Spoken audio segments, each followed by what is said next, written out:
Sunog yung akin.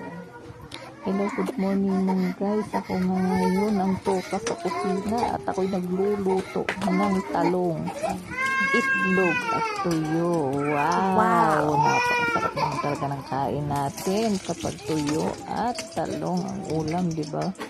Yan ang favorite kapares ng sinangag. Kaya ako mamaya magsasangag. Pero huli na yun. Para yung lasa ng tuyo ay kumapit sa kanin. Yun ang ginagawa. Wow! Ang pinagprituhan ng tuyo. Diba? Masarap nga talaga naman ang ating kain. Kapag yan ang ating mga ulam, pampiling na sa bukid. Sarap talaga naman. Napaparami ka talaga. Napakasigaw kang isa pa please. Wow!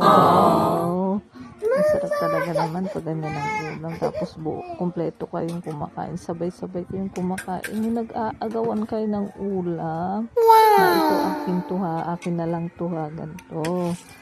Pero kami naman, hindi naman. Kasi ang gusto lang talaga ng aking mga anak ay ang itlog. Kaya kaming dalawa ng asawa ko, kami lang dalawa ang nag-aagawan sa ulam na yan. Pero talaga naman nakakabusog kahit pa ganyan-ganyan lang yung ulam na yan. Eh talagang mabubusog ka at mapapasabi kang, ay, sa uulitin, ito ulit. Charot.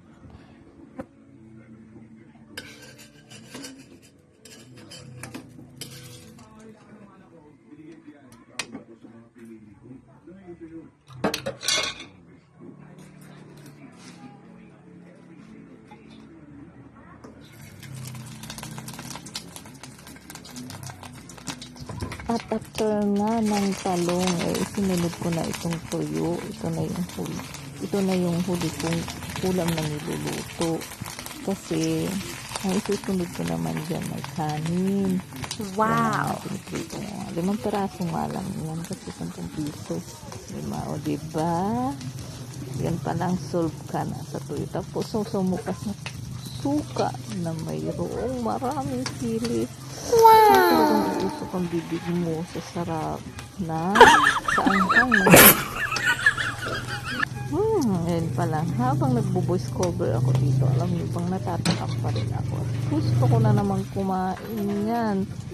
Pero hindi pwede sunod kasi nga acid ako. Unti-unti lang ang kain ko. Nagtitake ako ng med ko ngayon kasi yung acid ko kinokontrol ko kasi na sobra akong ma-acid. Nagpa-check up ako. Ito nga acid, bawal nga ang maanghang, pero iwan ko ba bakit napakasarap suwayin ng mga bawal. Sarap kainin. Ayan nga, naluto na siya, nabaliktad ko na yan, aahunin ko na. Masyado nga na-toasted yan, ng itim, pero ayos lang. Ang sarap naman pag minix mo siya sa suka, sinawsaw mo siya sa suka na may sili.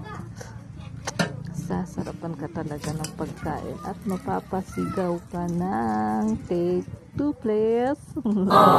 Charot. At ito nga, inahon ko na, susunod ko dyan, igigisa ko dyan ng bawang, gisa-gisaan lang ako dyan ng bawang. Pagkatapos ilalagay ko ng kanin. Nagluto din ako ng kanin talaga kasi ayaw ng mga anak ko na sinangag.